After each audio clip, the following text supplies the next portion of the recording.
What's up, y'all? You're watching Union Minded. I'm your host, Eric, and today I want to talk to you about a story that came out about 5 days ago that is really not getting the traction that I think it deserves. And it's a story that has incredible implications for unions and for working families, especially those that are out on the front lines organizing and trying to really bring unionism to their workplace, along with a host of other things that are just very, very troubling, and they haven't really gotten a lot of play, and I really got to dive into it. You see, the bosses have sinister plans for working families and unions. A whistleblower disclosed a troubling data heist at the NLRB. The White House is currently laying the foundation to kidnap and traffic U.S. citizens to a slave camp in El Salvador. And if you don't know what I'm talking about, it goes back to the meeting with the president of El Salvador, Bukele, and Trump getting caught on a hot mic telling him he's going to need to build 5 more prisons.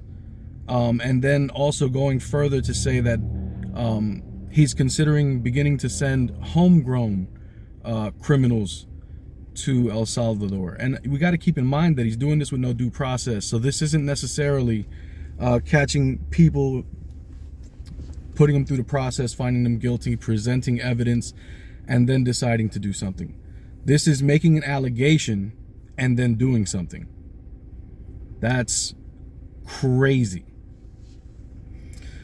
A request, again, like I said, was made to build 5 more slave camps. The trends that you're seeing are alarming, and what happened at the NLRB is just another piece of straw onto the camel's back of alarm. In early March, DOGE arrived at the NLRB headquarters. Now, DOGE claims that their unit's overall mission is to review agency data for compliance with the new administration's policies and to cut costs and maximize efficiency. That's how they come in. They say that this is what they're doing. But according to the NLRB, technical staff members were alarmed about what DOGE engineers did when they were granted access, particularly when those staffers noticed a spike in data leaving the agency. What makes this case important to me is that when the whistleblower raised the red flag for what was happening, he found a threatening letter taped to his door. And that was at his home. And inside the letter, there were pictures, aerial shots of him walking his dog. Now you got to ask yourself, if there was no bad intentions and you're not doing anything wrong, then why would you threaten the life of the person that's raising concerns for things that are going on? Just logically. The whistleblower's account is corroborated by internal documentation and was reviewed by 11 technical experts across other government agencies and the private sector.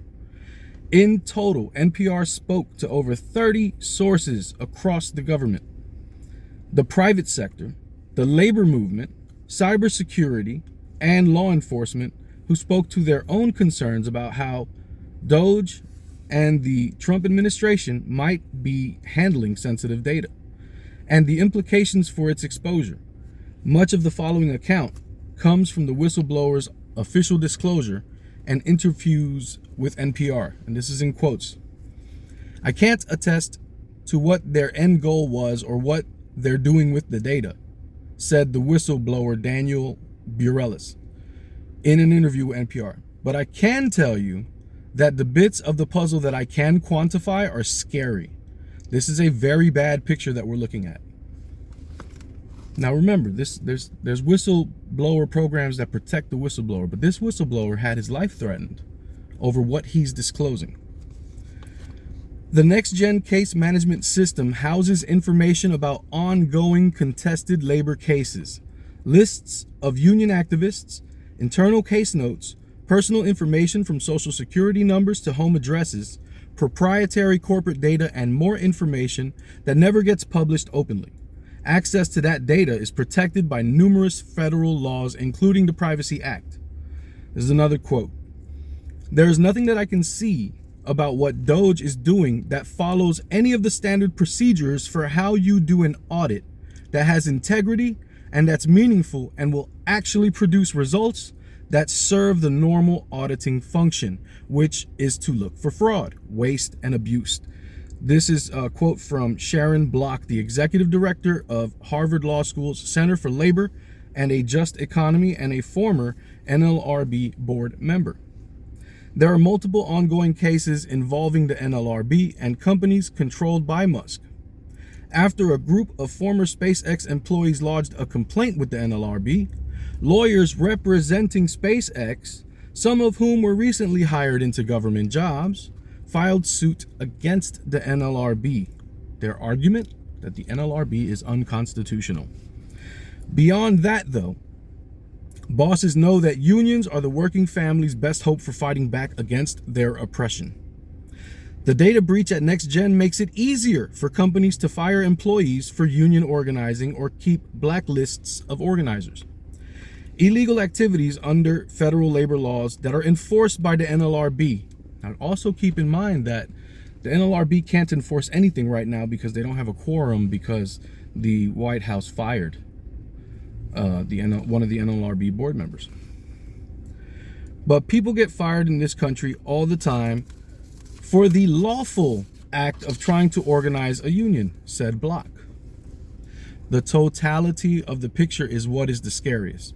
More slave labor camps, disappearing American citizens being floated as an idea, attacks on unions by the richest people in the world. This data breach grants the bosses a list of folks to get rid of when they're ready to throw out the Constitution entirely. You got to keep in mind, unions are organized labor. Is your union informing you of this major threat? Are they informing on what the plan might be if things get worse? Are they organizing any pushback to these threats at all? Or are they acting like everything is normal? This shit ain't normal.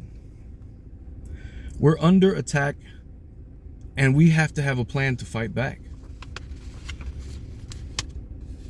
I don't know what that plan is, but it begins with discussions. And it begins with input and feedback and collaboration and strategizing. And then carrying out that plan. But we gotta be having this conversation. My name's Eric. You're watching Union Minded. Remember that the fight's not left and right. It's up and down. It's going to take solidarity to win always. Each one teach one. Get out there and reach one. And remember, there could be no union without you and I. Front and center. Peace.